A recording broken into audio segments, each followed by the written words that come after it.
Hi, I'm Liz Scarf, and welcome to this little exploration around what it means to learn collaboratively about cultural repair. And this is step 2 in my ridiculous 5-step series about how to do cultural repair. It's ridiculous not because I don't think the content is relevant, but the framing is ridiculous. Cultural repair is really complex, very subjective, very diverse.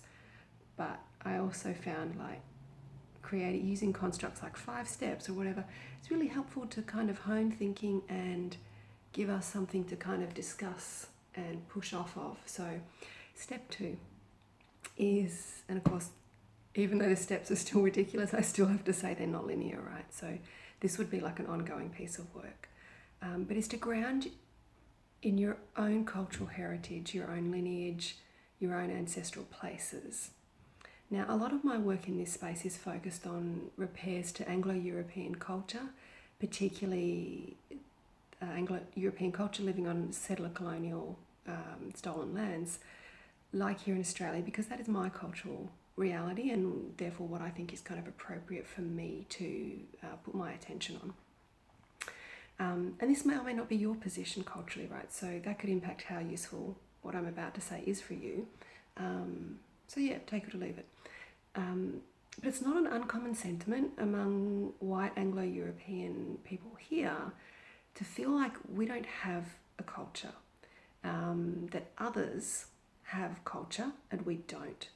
And then when I say others, it's usually others who are not white. They have culture, we don't.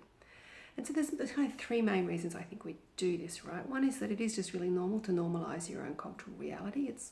It's the water you swim in. You don't see it because it's so normal. But another one is that we do exoticize others as a form of domination. So it can start off looking like, oh my God, their culture's so amazing, it's really awesome, it's blah, blah, blah, blah. That does, even though it sounds like it's complimentary, it will lead to problems. If it's coming at a criticism of your own culture, their culture's really amazing, mine's not, eventually that dynamic flips and we get irritated at the culture or the people that we were kind of praising or putting on a bit of a pedestal beforehand. Third reason is that I think it's really true. Anglo-European culture in settler colonial places is one of the most broken, bereft cultures on this planet. And so that feeling of not having much culture is because we go, yeah, what are our cultural traditions? What are our cultural dishes? What are the rituals? And this, it's like we don't have a lot. And all 3 of these things can lead to really problematic behaviours towards other cultures. So I really think it's particularly important for Anglo-Europeans and settler colonial lands, but I would say for lots of people actually, but that is who I can speak for and have an opinion about. It's like whatever your cultural origins, lean into them and learn about your history, about your lineage. Who are your people going way, way back to times when your own culture didn't seem so broken? And what is it in your cultural traditions that you could feel proud of, or that you kind of think, oh, I really yearn for more of that in the modern era? And bring back those learnings, bring them sort of forward into contemporary times, not trying to directly transport or copy, because that doesn't really work, and that's not how cultures work. They evolve and change over time periods. But what can you translate across time from your own sort of cultural roots to, your contemporary experience? What can you pick up on now or create that you could feel proud of and that connects you to your lineage and your people kind of thing? So, for me, one of them is knitting. I feel very connected to my kind of British Isle ancestry, Northern European kind of ancestry, knitting. It's a little thing, right? But lots of cultural repair I coming to learn is lots of little things.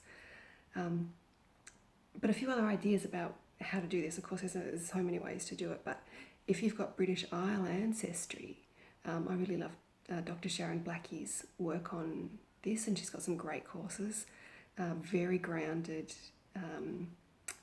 in available evidence rather than lots of the made up stuff pretty much a lot of the stuff you see online made up around Celtic mythology isn't very grounded in any evidence. And if you're looking for something, very transpersonal and intuitive around ancestral lineage work, I love Dr. Daniel For's work, Ancestral Medicine. That's pretty cool. Not everyone's cup of tea, but yeah, I really like that work too. And even things like getting your DNA ancestry testing done, right? It's it's not 100% reliable, but using that to chart your family tree is like another direction, and it's really kind of, I don't know. I just think there's lots of different ways to kind of get interested in and stop shunning and avoiding and criticizing your own culture, because there is a lot to be critical about white Anglo-European culture in settler colonial lands, absolutely. And if we only stay super critical and downing our own culture and elevating everybody else's culture, that doesn't actually help the relationship between cultures. We actually have to find some ways to find some cultural pride without it becoming, really toxic, and ground ourselves in our own cultures so that we can come from a position of some more kind of grounded maturity relative to cultural realities, and stop projecting onto other cultures all the things we've disavowed in our own culture. So, I don't know. I got to keep the video short, but that's my step 2, is really get grounded in your own cultural heritage. Okay, step 3 is coming next week. See ya.